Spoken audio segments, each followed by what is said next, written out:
Enjoy early access to ad-free episodes each week when you subscribe to Wedding Planning Podcast Premium in Apple Podcasts. Enjoy the show. Planning a wedding with a small budget and a big vision is something that so many of us struggle with.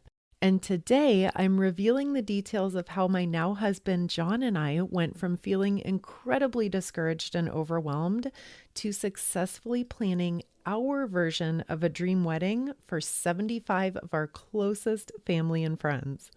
It took 1 year and $17,000, and today I'm sharing our journey from engagement day to wedding day.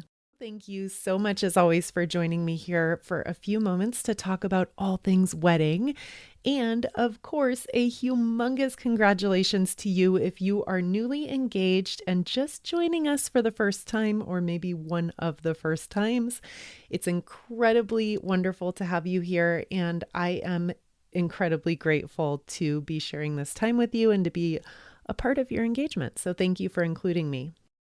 Believe it or not, in over 7 years of producing the Wedding Planning Podcast, I have never shared the details of my own engagement story in a dedicated episode like this one, so I am very excited to get into it. You may have heard bits and pieces of this story throughout our past conversations. There are definitely some highlights and many lowlights, much more to come on that come up in various themes and various topics that we've talked about so many times on past episodes of the podcast. But my real intention with today's show is to give you a very unfiltered and a very detailed look into the feelings, the doubts, and the concerns that I had in the first months of being engaged. And even more importantly, I really want to highlight the key turning points and the bold moves that ultimately helped define our wedding celebration, and in the end, really made it the unforgettable and life-changing experience that it truly was. A recurring theme here on the Wedding Planning Podcast that I touch on quite a bit is the priceless value of hindsight. And as you're planning out your own wedding and you're weighing your options, making really, really hard decisions, there could be nothing more valuable than a magical crystal ball that lets you see into the future and lets you watch your decisions actually unfold, while then being able to rewind and come back to the present and make those adjustments. I have been a wedding industry business owner for over a decade now, which in so many ways feels like a lifetime.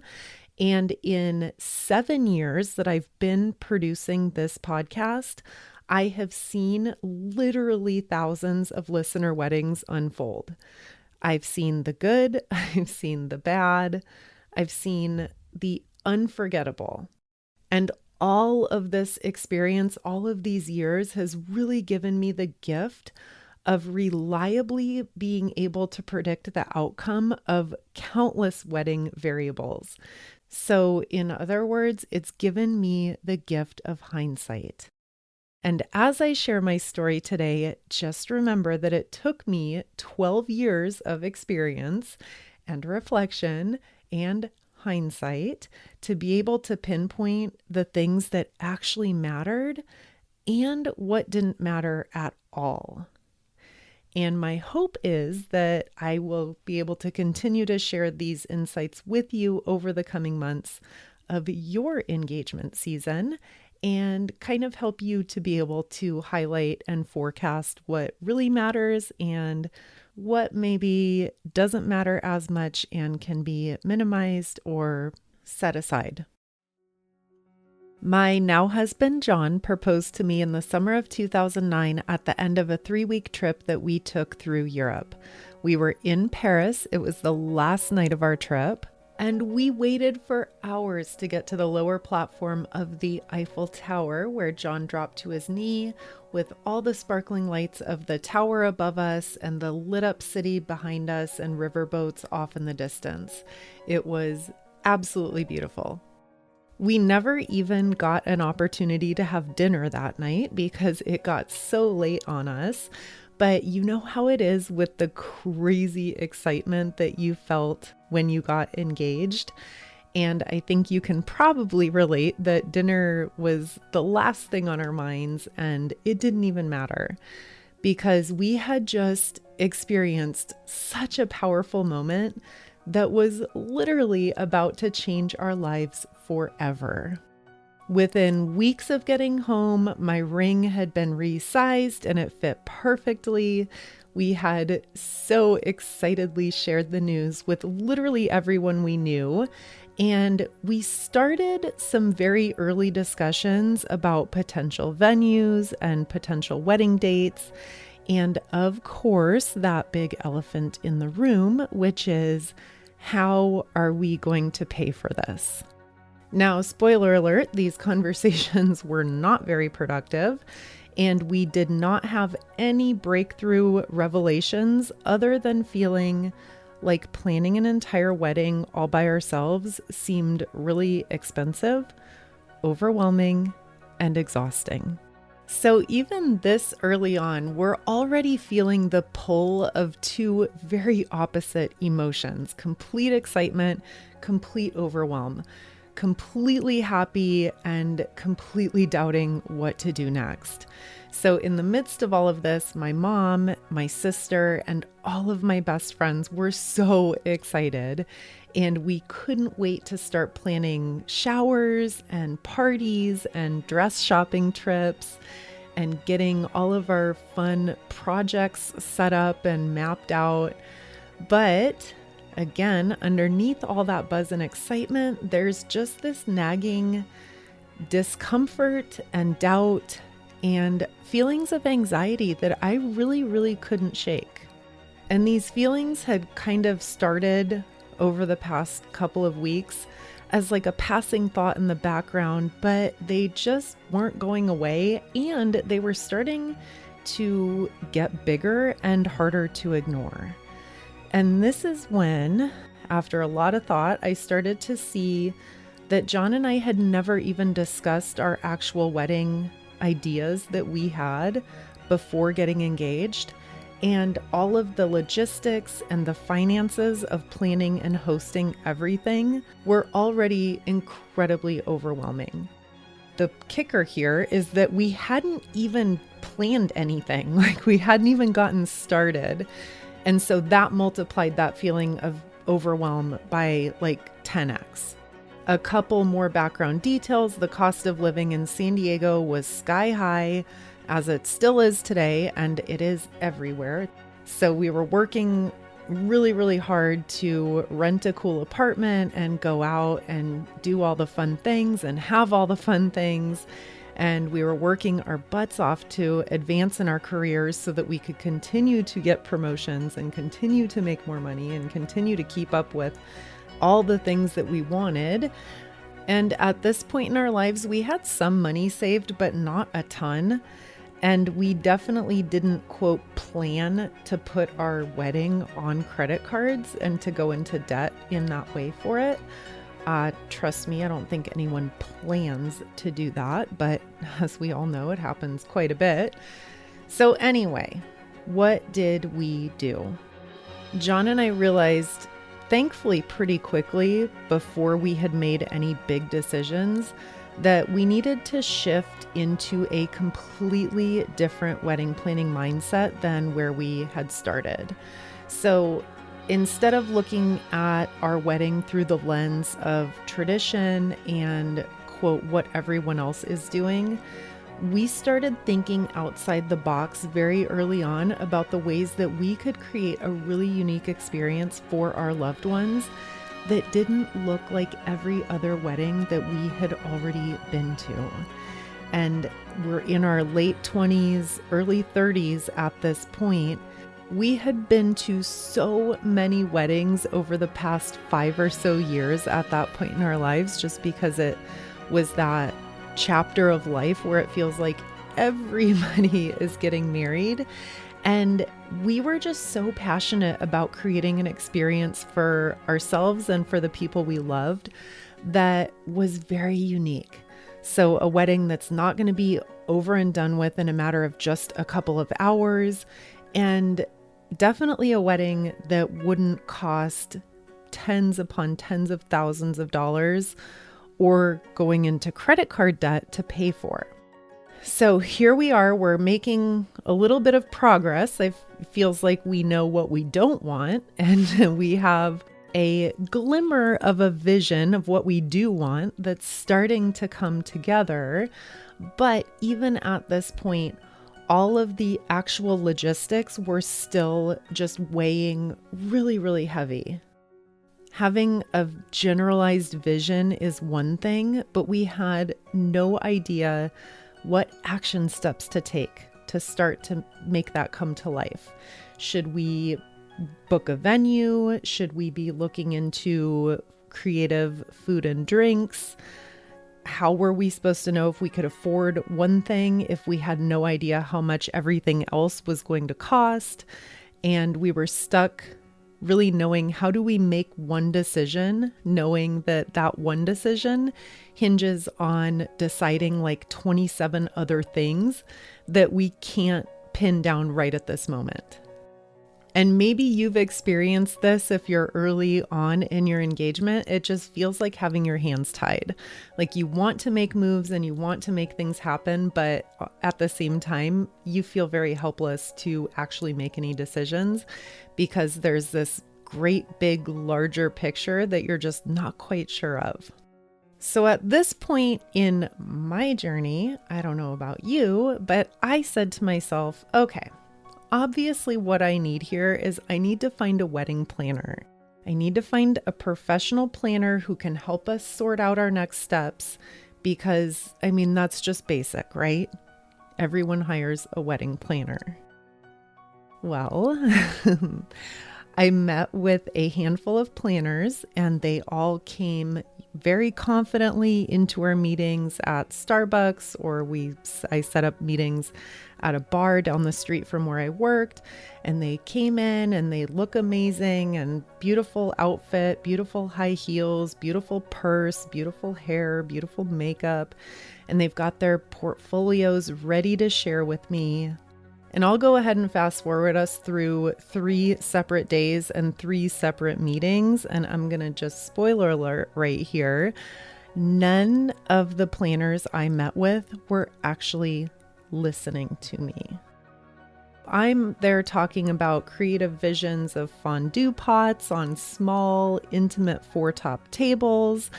We talked about renting a giant mansion for a long wedding weekend and having 3 or 4 separate parties and separate welcome events for our guests. And we really just needed someone who could be there and organize and direct people that we would independently hire. So our bartenders, our servers, and just someone who could be on site and coordinate all of those logistics for us. Now, I'm going to put some of the blame on my naive young self who had absolutely no experience with weddings whatsoever. And my ideas probably were not my ideas were not fully formed. But the problem was that these professional wedding planners are visibly closed off to my ideas before I've even had the chance to explain them. So I'm being met with blank stare after blank stare, and the cookie cutter canned response is that my idea wouldn't work because of A, B, and C generic reason. And had we considered cookie cutter venue D, E, or F, because they work with my preferred vendors X, Y, and Z. The thought of paying someone thousands of dollars who just so clearly had zero interest whatsoever in our wedding vision that we were really passionate about, that was just absolutely out of the question. I came home literally crying, sobbing after interviewing that third planner. She cut me off repeatedly. She literally laughed at my fondue party idea, saying that it would be impossible. And she left me with a list of her preferred vendors and a deadline to decide by Friday if I wanted to work with her or not, because on Friday she was going to book another client if I said no. Wow. And the bow on top of all of it is that she came highly recommended to me by a friend, which made the entire experience that much more disappointing. If you have ever met with a pushy vendor who's just so obviously trying to book up their calendar as fast as possible, then you know exactly what it feels like to have your ideas dismissed and to feel completely unheard. So here we are again at another turning point, and in that moment, John and I were left with a big choice.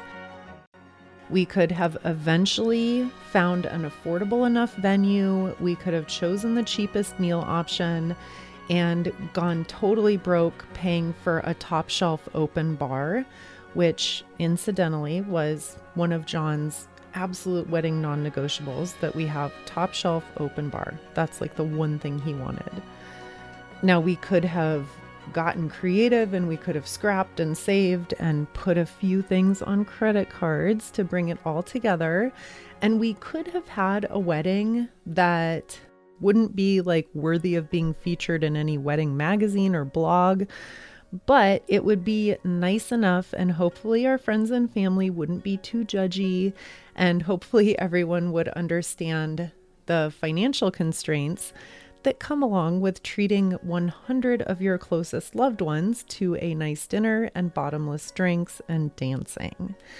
So in that scenario, we would check off all the boxes, we would do all the traditional things, and at the end of the day, we'd be married. And isn't that the whole point?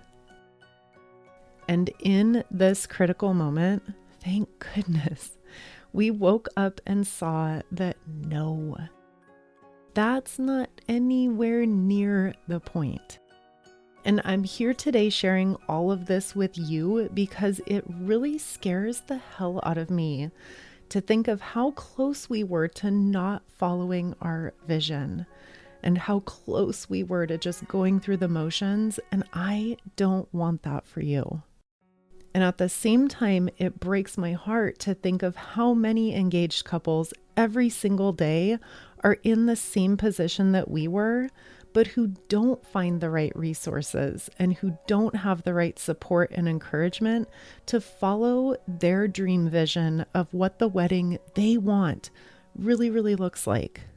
And how many engaged couples are not lucky enough to go on to create the wedding that they truly want. So back to the story, in this next very pivotal moment, John and I took a huge leap of faith, and we committed to each other that we were going to plan our wedding our way. To hell with the narcissist wedding planners, the cookie cutter checklists, the outdated traditions, the expectations of everyone else, or feeling judged for anything that we were doing or what anyone else thought of our decisions. We really got on the same page with this mindset, and we had so many long discussions about the things that were most important to us. And in the end, what this all came together to look like is we rented a 7,000 square foot mansion. We did our own catering. Yes, we orchestrated that giant fondue party that was so important to us. We spent 4 whole days hanging out with our 75 closest friends and family. And together we spent 4 days eating and drinking and dancing, talking, staying up late, laughing, and just making memories. And we did all of this for about $12,000. Side note here for transparency's sake, this was in 2010. So I went and found an inflation calculator and I plugged in $12,000 and what that is in today's 2023 dollars. And that's where $17,000 comes in. And that's the number that I shared at the opening for today's episode.